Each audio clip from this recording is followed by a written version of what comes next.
New Hope TV, your encounter with God. Hallelujah. In the last foundational episode, we heard about fear, how fear is the opposite of faith, and how you are not able to experience, or rather, you experience fear only because you are not aware or you are not experiencing the love of God. Fear is a result of the transgression of the law, and faith is a result of understanding the love of God. These are two things which cannot be, it is immiscible, like water and oil. They cannot be mixed together. So if there is fear, then you have not understood love of God. If you have understood the love of God, there is no fear in your life. So you cannot have a person who fears little and has the love of God. That person is really sort of a person who is deceiving himself. And ultimately it is a fear that will take over. Because that fear will be like a leaven. It will leaven the whole thing and spoil the love. You will not be able to experience the love of God. So now the fear factor. I would like to talk about the fear factor. Most of the believers are affected by the fear factor. And today I want to tell you something. Today everybody, I think today we are in the date is the February the 5th, 2021. Sometime around this year, the whole world was so disturbed about COVID-19. And I think it is described as COVID-19 because it really did not start in 2020, but I think it started in the latter part of 2019. That is why it is called COVID-19. So, but then it really hit all over the world during the early part of 2020.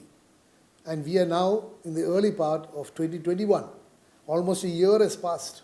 The whole world is in the grip of fear. Fear of what? Fear of death.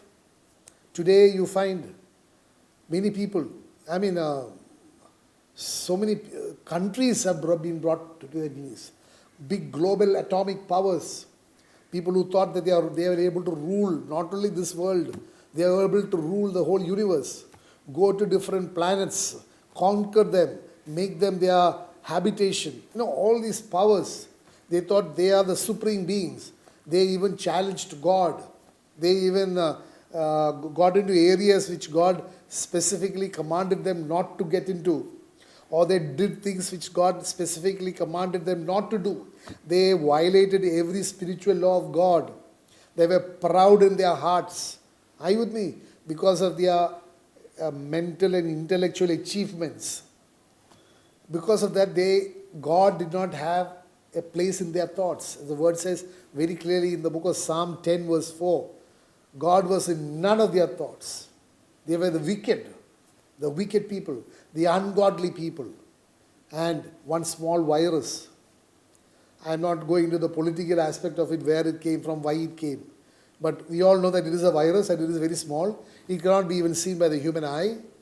And it has caused havoc. Havoc to the lives of people, havoc to the economies of the world, havoc to every system that is in place. Havoc in families because so many people, thousands and thousands, no, thousands is an understatement. Lakhs and lakhs of people have died. And more than that, lakhs and lakhs and lakhs of people are either affected by COVID, are under treatment, and a greater number of them are living in the fear of COVID. They do not even venture out of their houses. They are so fearful. Today, the whole world is under the grip or the sway of fear of this COVID-19. My dear brother, it is almost the whole world is under the sway of the devil. Are you with me? Because fear is not of God. Fear is of the devil. I'm not venturing into whether this is a punishment given by God for the sin of man. I'm not venturing into that at all. But I just want to say there is fear. So, as a believer, what should be your attitude? If you are fearing, I'm not even suggesting or recommending that you should throw away all the recommendations of the government or other health agencies which say, especially things like that you should always wear a mask, that you should always wash your hands, that you should observe social distancing, or that you should build up your immunity, or even that you should get yourself vaccinated. This vaccination, what I'm saying is, that you have to discern what is good, what is bad. I'm not even suggesting a disobedience to the law of the land. But what I'm saying is that above all this, there is a God who can protect you. Because you find there are people who have observed social distancing. There are people who have worn masks. There are people who vaccination very recently, so I'm not talking about that. There are people who built up their immunity. There are people who did everything that was required by the government, but still they have died of COVID. So these are things that you and I, it is something beyond us. So what is beyond us, you must understand, it is within God. What is beyond human capabilities, it is something which is much within the capability of God. That is why God says, with man it is impossible, but with God all things are possible. That is why again the book of Ephesians chapter 3 verse 20 says, and to him who is able to do exceedingly, abundantly, much more than you can ask or think, according to the power that works in us. So there is a supernatural spiritual power of God that is ruling and reigning all over the world. That is why, because he's seated, we heard in the earlier episode, that he is seated in the heavenlies, far above every principality and power and dominion and might and every name that is named not only in this age but in the age to come. We never heard about COVID-19 in 2018. So 2019 brought about a new thing called COVID-19. So there are more and more viruses. They say in the UK and other countries, some other countries, a different strain of COVID has come. A totally different and more dangerous or more harmful strain has come. So things will come. All these things will happen as long as the man is here and man is leading a life contrary to the plan of God when he created him. In the book of Genesis chapter 1. So definitely all these types of natural calamities will arise, will occur. But the good news is God is still above all these circumstances. And the church, when you read Ephesians 1, towards the end says, the church is also with him in these heavenly places, exercising authority over everything that is created or that is there in this world. So today, my dear brother, my dear sister, we need to understand that it is this fear that is robbing us of all spiritual blessings. Because like I told you, fear is the opposite of faith. And the book of Hebrews chapter 11, verse 1 says very clearly, verse 6 says very clearly, without faith it is impossible to please God. So faith is the medium by which you please God. And how do you please God? By having faith, so that your faith will result in the giving glory to God. So it's all connected, my dear brother, my dear sister. When you have faith, that faith will result in giving glory to God. God said in the book of John chapter 11 verse 40, did I not tell you, if only you believe, you will see the glory of God. So when you have faith, when you believe God's word, indirectly things will happen in your life that will directly give glory to God. So today, I want to tell you one cardinal thing, that this fear factor is what is robbing you of the spiritual blessings of God. As a believer, you and I need to understand that you and I are covered by the precious blood of Jesus. Like I told you earlier, I am not recommending that you should transgress any of the laws of the land which has been made as a protocol for preventing the spreading of COVID. You must obey it. But, like I told you earlier, people who have obeyed it have still died. It is this thing that I want to tell you. See, when you read the word in the book of Exodus chapter 12, you find that God, the 10th plague that the Lord released upon the land of Egypt because of the disobedience, the hard-heartedness of Pharaoh, is that the firstborn of everything, including Pharaoh to the servant maid and even the cattle, the firstborn was smitten, was killed by the angel of death. But you find one thing.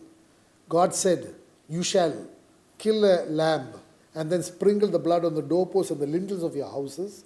And prior to having the meal and prior to the Passover, that journey. So the thing what I want to draw attention is that the lintels and the doorposts of the house of the Israelites were sprinkled with the blood of the lamb that they killed. The lamb is a shadow of Jesus Christ, the Lamb of God who taketh away the sin of the world, by sprinkling the blood. It is the blood that is atoning for the sins of the people. Leviticus 17:11 says that without blood is given to be poured out on the altar for the atonement of sins. And without blood, there is no atonement. So the shedding of the blood of Jesus was was sort of the shadow of that was there by the shedding of the blood of the lamb. And when the angel of death passed over Egypt, and when the angel saw the blood of the lamb on the doors and the lintels and the doorposts of the house of the Israelites, the angel of death passed over. Similarly, you and I need to understand, if you and I as a believer are sprinkled by the precious blood of our Lord Jesus Christ, then this COVID-19 and every other plague will pass over you. If you believe, can you say an amen? Yes, because you should confirm your faith by confirm. When you say amen, you are saying, I agree, Lord, or I receive it, Lord. So today I am personally saying amen. So no angel of death, no COVID-19 will ever come into my household or affect my people, my children, my descendants, people of my church, even the community that they move. Yes, people who are of the faith, no COVID-19 will ever come and attack them. You need to understand that. You need to receive it in faith. Never confess that I'm afraid of COVID. No, you are not afraid of COVID because you are under the lordship of Jesus and COVID is under his footstool. So you need to understand that. So fear factor should not rob us. Because you need to understand, fear takes away your blessings, takes away your fruitfulness. When you read the word in the book of Matthew chapter 25, verse 25, is talking about the talents. We know that parable is a parable about the Lord, master giving 5 talents to one servant, 2 talents to another servant, and 1 talent to another servant. So let's just come into the relevant word. So when the Lord called that servant to whom he had given 1 talent, and he says, I did not do anything because I was afraid and I hid the talent. So, he did not even believe in the God's word that, of the command of God that he should be fruitful. Because God wants you to be fruitful in whatever talent he has given us. But he was afraid. He did not know the mind of God. He was afraid and therefore he hid the talent. Today, God has given you a talent in the form of a word of God, a seed. But if you are afraid, you will not sow the seed in faith. You will hide it. And when you don't sow a seed, it will remain in your cupboard or in your barn. It will never bring about any fruit. And because that servant did not multiply the talent, he received the punishment from God. Similarly, when God gives you a word, a prophetic word, on which you can have faith, and you do not believe in that, but you just keep it in your notebook or you keep it in your Bible and you do not exercise it in your life, then you will definitely be unfruitful. And unfruitfulness is not of the Lord, because all those who are attached to the Lord will be fruitful. So it actually means you had severed your relationship with God because you did not want to trust him anymore, but you relied on your own abilities because of the fear, and therefore you were unfruitful. So unfruitfulness is not something that the Lord wants from us. Fear again takes you away from a relationship with God. We know in the book of Genesis chapter 3 verse 10, Adam and Eve sinned and God came to the garden and when he did not find them there, normally every day they used to walk to them, but when he didn't find them there, God asked, where are you? Then they said, we are hiding because we are afraid. Because earlier they were not afraid to have a fellowship with God. But once sin comes into your life, you are afraid of God because your nakedness is exposed. Because they were earlier filled with the glory of God, they were not even able to see their own nakedness because the glory of God was covering their nakedness. But once the glory of God departed from them because of sin, their relationship was cut off from God, their nakedness was revealed and they were afraid. Similarly, fear is also an indication that you are in sin. Because you do not want to trust God, you are afraid that because of my sin, God will punish me. And therefore you hide. That is why Adam and Eve were hiding from God. Because of the punishment which they knew would definitely come. But our God is so merciful. That they had made some clothes out of fig leaves. Which is again, as some men of God say, it is religion. It is man's attempt to hide their nakedness and to come before God. And that is religion. God never established religion. God always wanted relationship, which is much, much more holier and much more worth, much more valuable than religion. Amen. Hallelujah. So what did Jesus do? He killed an animal. What did God do? He killed an animal. And with the blood still on the skin, he clothed them and hid their nakedness. This is again signifying that their nakedness can be covered with the blood-soaked skin of a lamb. That is signifying again that Jesus Christ, the Lamb of God, who taketh away the sin of the world. Amen. So again, the relationship was taken away, but God wanted to restore that relationship so that they no longer have to fear. So fear is, my dear brother, my sister, is something that keeps you away from fellowship with God. And God was so concerned that we should continue in fellowship with God. That is why He has given us His Holy Spirit. His Spirit, when you read, there are so many places, such beautiful words are there. When you read the word in the book of Romans, chapter 8, verse 14 says that for as many as are led by the Spirit of God are sons and daughters of God. Amen. So once you submit yourself to the direction, the control, the leading of the Holy Spirit of the living God, you automatically become sons and daughters of God. And why? Verse 15 says, the Holy Spirit has revealed, it says that because of this revelation, you understand one thing, that you are no longer, you don't have to fear, but you have received the spirit of adoption, by which you can cry out, Abba, Father. The relationship has been established. So when the Holy Spirit comes into your life, and you are led by the Holy Spirit, you get revelation knowledge, that you know that you don't have to fear anymore. But you have come into a relationship with the Father, that you are a son of God, and therefore as a son normally calls his father, you and I can also call out, Abba, Father, with the confidence. And because you are able to call him Abba, Father, you also have the confidence to come into his presence. So fear has gone out. See, earlier Adam and Eve were hiding from God. Now that when we know that we are sons and daughters of God, because of the spirit of adoption, that we can now confidently call out Abba, Father. And this spirit of adoption, how have we got it? The Word of God says again in verse 16 of Romans 4:8, it says that the Spirit of the living God has revealed to our spirit that we are sons and daughters of God. So it is the revelation knowledge that you and I can only have through the Spirit of the living, only the Holy Spirit of the living God can reveal to us who God is and what His plans are for us. His plan for you, my dear brother, my dear sister, is that you and I have to be sons and daughters of God.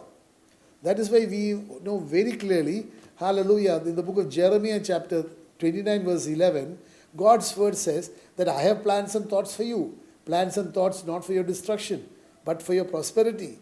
Plans and thoughts to give you a future and a hope in you, in me. That is in Jesus. So our hope, our future is in God, in Jesus. Again, how have we merited this? Word of God says again in the book of Ephesians chapter 1 verse 6 that you and I have been made acceptable or accepted in Jesus Christ. The Father has accepted us as children, as His children in Christ Jesus. This all centers around that finished work at the cross at Calvary. So because Jesus died for us, our status has changed. We were earlier slaves of sin leading to death. But now we are slaves of obedience leading to righteousness. We were once in darkness, but now we have been brought into His marvelous light. Once we were not His people, but now we are His people. Once we had not received mercy, but now we have received mercy. So there is a change of your status. The change of your status will also transport you from a world of fear into a world of faith. A faith, that is why, that change has to be actually, you must die to yourself. You must die to the world, to sin, to the flesh, and everything that is of the world. You must die. And you must live for Christ. You must be led by Christ. That is what the Galatians 2:20 says. I have been crucified with Christ. It is no longer I who live, but Christ lives in me. And the life I now live in the flesh, I live by the faith of the Son of God, who loved me so much that He gave Himself for me. So today you and I need to understand, Jesus must be living in you. When Jesus lives in you, you will be exercising the faith of Jesus. Because your old unbelief, your old fear, your old doubts, and all those things died when you are crucified with Him. died at the cross at Calvary because they were all led by the flesh. The flesh dies. You know, when a man dies, the flesh dies. But the spirit lives always. Spirit never dies. It was there in your body as a tent. The body was a tent, but after your death, the physical death of the body, the spirit departs to the Father, to Jesus. So today you and I need to understand, your spirit continues to live unto eternity. And that spirit should be in tandem, should be in alignment with the spirit of the living God.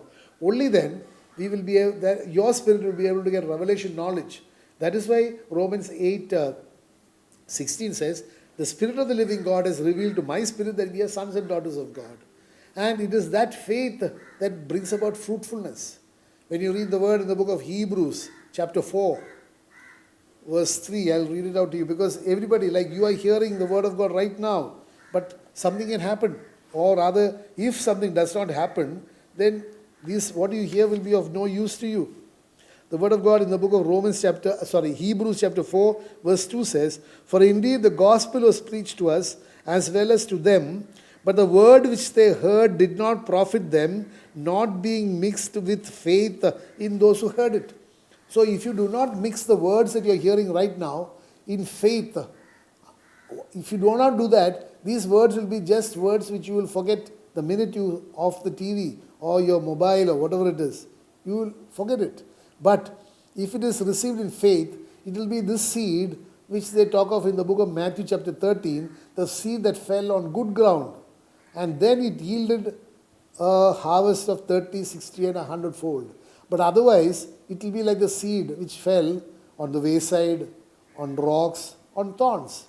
None of them yielded any fruit. So today, my dear brother, my dear sister, you should receive the words that the Lord is speaking into your lives in faith. Because fear robs you of the blessings of God. And like I said in the book of Genesis chapter 3 verse 10, fear takes away, cuts off your relationship with God. And Jesus has come. We found there, God killed an animal and gave them the blood-soaked skin for them to cover. Jesus died at the cross at Calvary so that you can once again come before the presence of God, to reconnect, to re-establish the relationship with the Father. Again, the Word of God very clearly says that God hates fear because He hates what is coming from the devil. He loves faith because love is honoring God. Faith is honoring God. And He says, because it is only by faith, like I told you earlier, the book of Hebrews chapter 11 verse 6, it is only by faith that you can please God. So when you have faith, it pleases God because you are trusting God, you are believing in God. It goes on to say, without faith, Hebrews 11:6, without faith it is impossible to please God, and those who come to God must believe that He is God, and that He is a rewarder of those who diligently seek Him. Amen. It is a covenant promise of God. So the minute you take a decision that I'm going to diligently seek my God, I'm going to get over all the fear which prevents me from seeking God, because the devil will always come and prompt in your ears. Do you think what you're doing is right? Don't you think you're taking a big risk if you put your trust in the Word of God? Don't you think you should do what all others do so that you can ensure that you'll be able to possess or get what you want? He prompts you always not to obey God's Word. Because the minute you obey God's Word, the blessings of God will come there. Because the minute you obey God's Word is actually being pregnant with the Word of God. And the Word will become flesh. And its glory will be manifested in your life. Again, when you read the word in the book of 2 Timothy chapter 1 verse 7, again a very important word. God wants to tell you what He wants to do with you.